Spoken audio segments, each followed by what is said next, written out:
beautiful. Keep it going, please.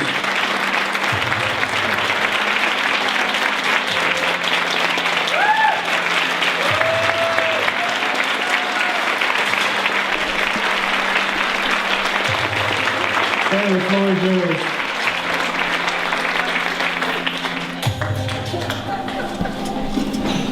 Hello, everyone. I am so honored to have the privilege to speak in front of such a beautiful group of women who are supporters of BayKids. My name is Chayla. I'm 17.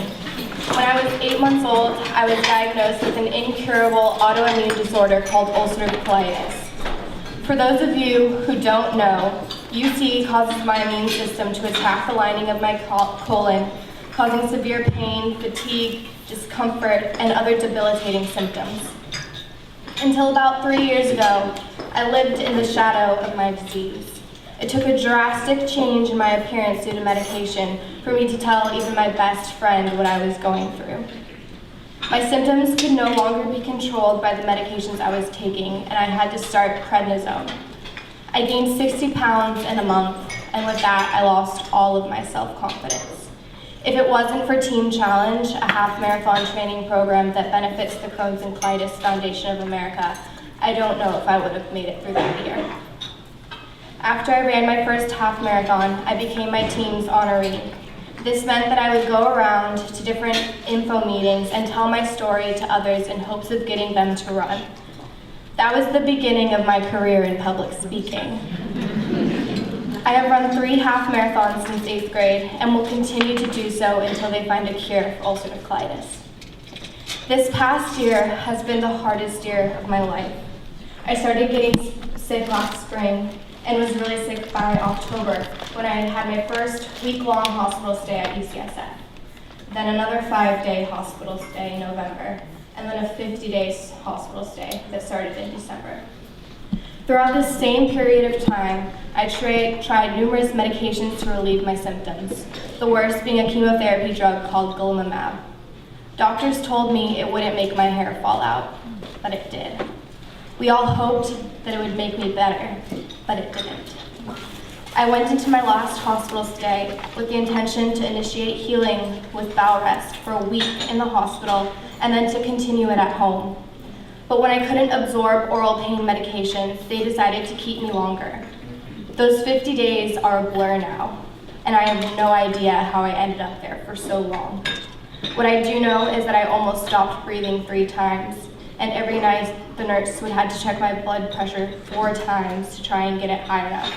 I think the lowest my blood pressure got was something like 64/32. As days turned into weeks, I can honestly say I began to lose my sanity. I couldn't go to school or visit my friends or play soccer. Art was my savior. I started to draw, paint, write poems, and everything changed when a lady named Jade walked into my room and asked me if I wanted to make a short film with BayKids. I was ecstatic and immediately began thinking about how I wanted to present my story. I wrote a short poem and doodled my ideas in a sketchbook, and just a couple days later, I was able to bring it to life. And so my film and journey with BayKids began. My first video described my experiences and fears while in the hospital. My second video was made for a press release for the Crohn's and Colitis Foundation of America and has been shown around the country.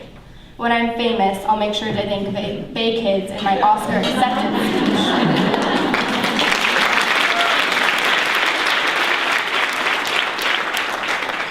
I am very passionate about raising awareness for my disease. It is imperative that children talk about what is going on with them, especially with invisible illnesses like UC. I think that BayKids gives kids a voice. Most kids don't understand what's going on with them when they have illnesses from a young age. I sure didn't. Most kids don't understand why they are in a hospital bed, or why they look different, why they don't have hair like other kids do, why they can't go to school.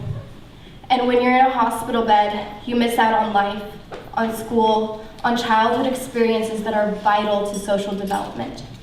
Many kids who would not have the chance to say how they feel, to express their emotions and experiences, and share with the world what it's like to be in their shoes. I met some of the bravest, most tenacious, and compassionate kids at UCSF, and I am beyond thankful to know that BayKids lets them be heard.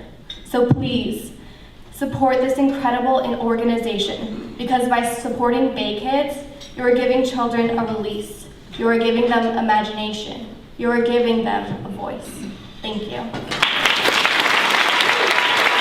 Give it up for Chayla, everyone.